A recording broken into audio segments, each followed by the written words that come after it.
What's up with my APA family? It's your boy LAPA coming through with another video. You guys already know what it is, man. You know, I usually do videos for the youngsters, things like that. But I'm starting to delve into other things. This being case in point, being an example. So as you can tell by the caption, the good old uña, that thumbnail. Rowdy Rax sounds off on, you know, who he messes with, who he doesn't, you know, who he talks to, who he doesn't. So I seen a short on YouTube. He was talking to the what's that dude, the blue fat boy or something like that, fat boy devil or something like that. I don't know his name, man. I sorry, I get distracted. I can't see past his big ass stomach. Anywho, it's all in jest. It is what it is. You know, I gotta say some shit about lames. Anywho, so Ryderback's talking about who he associates with. You know what I'm saying? He asked him a question, and he's talking about he chills with nerds. He could chill with a gangster one day, blacks, this and that. And I think it was more about how he says the N-word, why he says the N-word. And I liked his answer. I mean, the answer was real, you know, the answer is real. But, you know, there's two sides to a story. You know what I'm saying? There's situations in life where dudes think they're in the right, just like I used to think I was in the right when I was on the active side. And but I gotta speak on mine too. So you know, like I said, they asked him why you say the N-word, this and that. And like I said, I like this answer. You know what I'm saying? Like, you don't have to necessarily grow up with blacks. See, my best friend growing up in Santa Ana was black. Like, he was in a Drexel joint type of black, Mexican black. He was black. There ain't too many blacks in our city. Like at all. There's a little pocket over there almost by the west side of Santa Ana, but yeah, they're just they've been there for generations. You know, the last the gangs that were active, black gangs, was back in early 90s, 80s. After that, you know, they just, what happened. You know what I'm saying? A lot of them caught cases, killed some of the homies, and a lot of them got killed. A little bit of everything, you know, so they disappeared basically. Watergate Cribs probably still have a presence to a minimum, so you only really run into them in prison, you know. Much respect to them fellas, it is what it is. So this is gonna be a two-part video that has nothing to do with Ryder Racks on the next one, or Fat Devil. I want to do another reaction on Eat Chill over there on was it 60 to Live? What's his name? My bad. So look, there's always this thing going around about how motherfuckers don't fuck with pesetas, right? Dropouts, PCs, whatever. Peseta is a term that Rowdy actually used. He's pretty much said, so to add context, he said, I mess with this person, that. The only thing I don't mess with is pesetas. Peseta is a derogatory term for PCs. Peseta, PC, peseta, you know what I'm saying? Basically, protected custody yards. Now, I don't know how old the dude is. I don't know if he's done time or if he hasn't. But one thing I do know, based on appearances, is that he gangbangs. You know what I'm saying? He's from his neighborhood, from Richmond, I'm from, I would believe, whatever. And you know, to me, it's something that didn't surprise me. You know what I'm saying? Like, that's what you're supposed to say. Even if you believe it full-heartedly like I did once. You know what I'm saying? There's still dudes that I wouldn't fuck with. You know what I'm saying? That on a personal day-to-day level. See, on YouTube, you may interview this dude, that dude, whatever, and because you're trying to get your channel started and mistakes are made. You know what I'm saying? But on the day-to-day level on life, there's certain dudes I wouldn't mess with, period. Because even though I went to the other side, like, I still have my integrity, my morals, and I know it's gonna be crazy for actives to hear me saying that shit, but that's just a fact. You know what I'm saying? Just because you go to the other side doesn't mean you let go of all your fucking beliefs. You know what I'm saying? They look at it like it's black and white. You go to the side, you know what? You might as well be a piece of shit. You might as well be a rapist, a child molester, this and that. You might as well be a snitch or this and that. No, bro. No. Just because you feel that way doesn't mean that we're gonna stoop to that level. A lot of us had to do what we had to do for a certain reason. I did it because I just didn't believe in it. I'm not gonna justify my situation because you guys already know my situation. 13 and a half years on the main line, 180s, the shoe, everything. I made my decision to go to the other side because I just wasn't gonna take somebody's life who I didn't believe needed to take he didn't need to have his life taken, in my opinion. Why? Because I didn't believe in the cause anymore. So all these rappers now, and this is why I don't even listen to Southern rappers or any California rappers that are under the umbrella of a puppet master. Honestly, no disrespect. Them dudes got the organizations that have complete control over these cats. Not only politically, but like by default, mentally. These cats, they grow up gangbanging. I grew up gangbanging. I went to prison for shooting the hell out of somebody. You know what I'm saying? I put in work. I was gunplaying out there. You know what I'm saying? Like, and I was younger. It took 15 years in prison for me to snap the fuck out of that. Actually, the first 10 years, putting in work, stabbing dudes.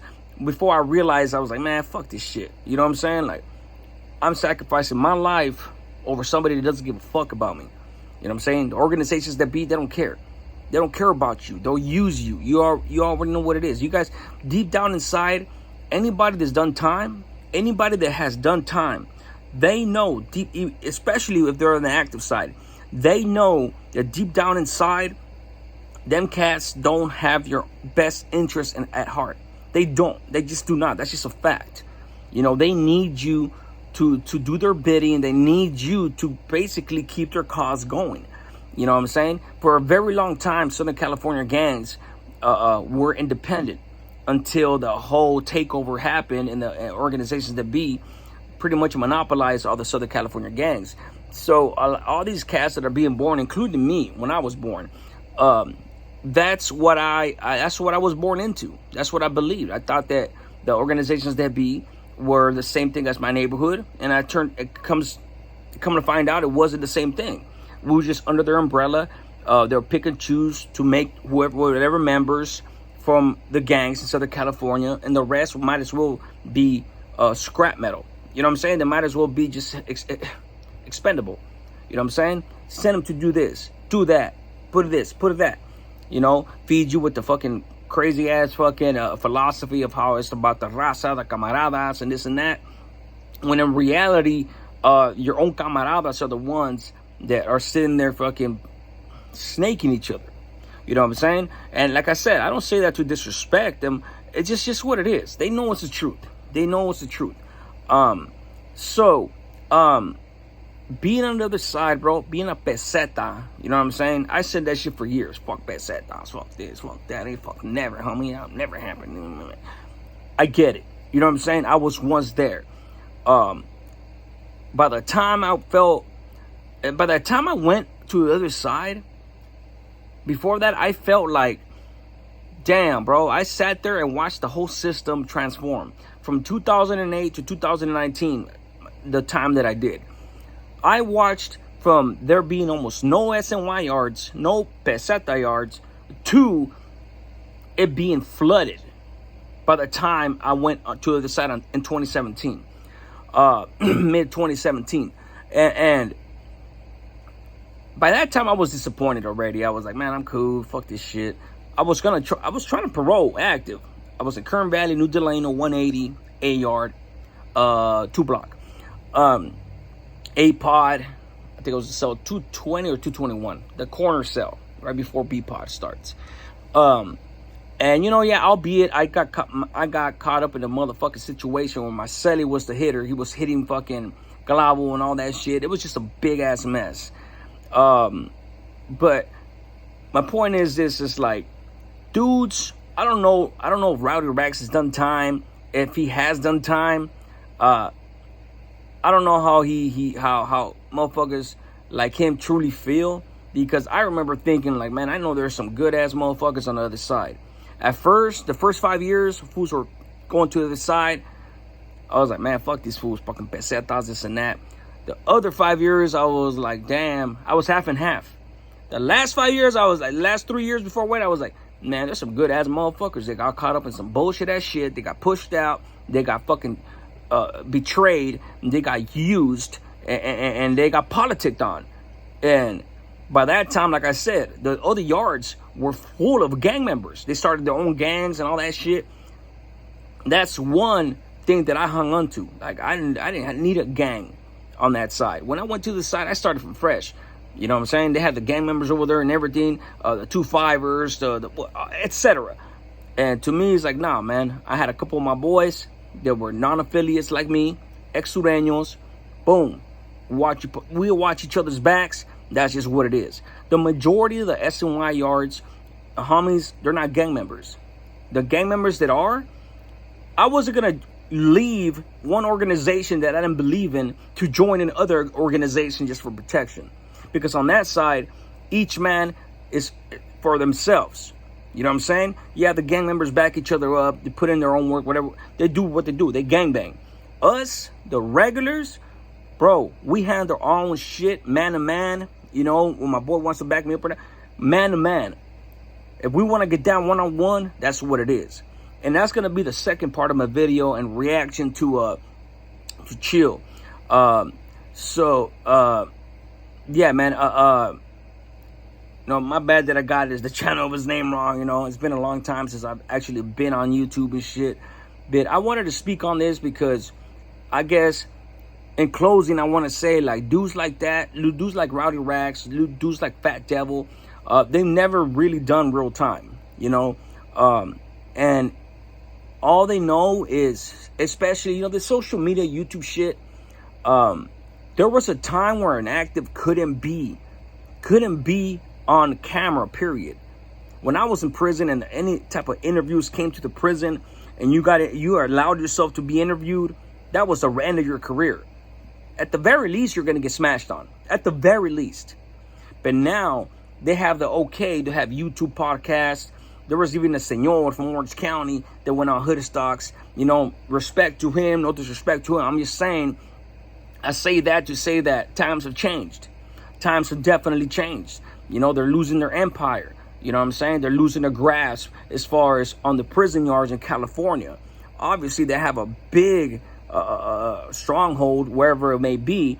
I mean, they're not going anywhere. But, you know, and I don't, like I said, no disrespect. It's just like, I'm going to speak the facts. The facts are the facts. You know what I'm saying? And I have a problem with dudes thinking they're better than motherfuckers that are pesetas that went to the other side, that never joined a fucking prison gang, that never told on anybody, you know what I'm saying? And they got caught up in a fucked up situation. They probably put in more work than them, including on the streets, gunning, and including in prison, stabbing. And I'm not proud of that. Like I said, I have my channel for my youngsters, and bro, that's not the business. Don't gangbang, don't do none of that shit. You know what I'm saying? I don't say that shit from a religious standpoint. I just say that from a matter-of-fact standpoint. Like, no, bro, that's not the fucking life. You know what I'm saying? If I have a kid, I don't want my kid to gangbang because I know what the fucking leads to. You're going to be in prison. The fuck? Who the fuck wants to go in prison just so you're homeless? If you put in work, you kill somebody, well, you're going to have a week, a month of, oh, yeah, then, hey, homie did that shit, yeah. And then you're stuck for the rest of your life, or at least 25 years before the youth offender law came through. If it wasn't for the youth offender law, trust me, a lot of dudes wouldn't have went to the side. Because a lot of motherfuckers that are doing life are getting out. Thank God they're getting out. Because you're allowed to repent.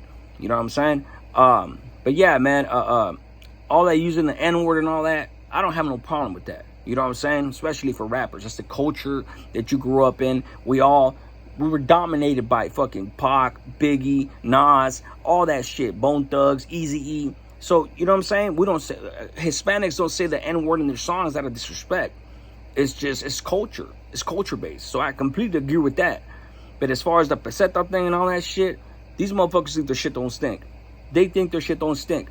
And I know a lot of dudes on the active side that are terrified of going to the other side because they know that the same dudes that they send over there for one reason or another are waiting for them. You know, with that being said, I'm out. You guys be good. Hit the like, hit the subscribe. Love you guys. I'm outie.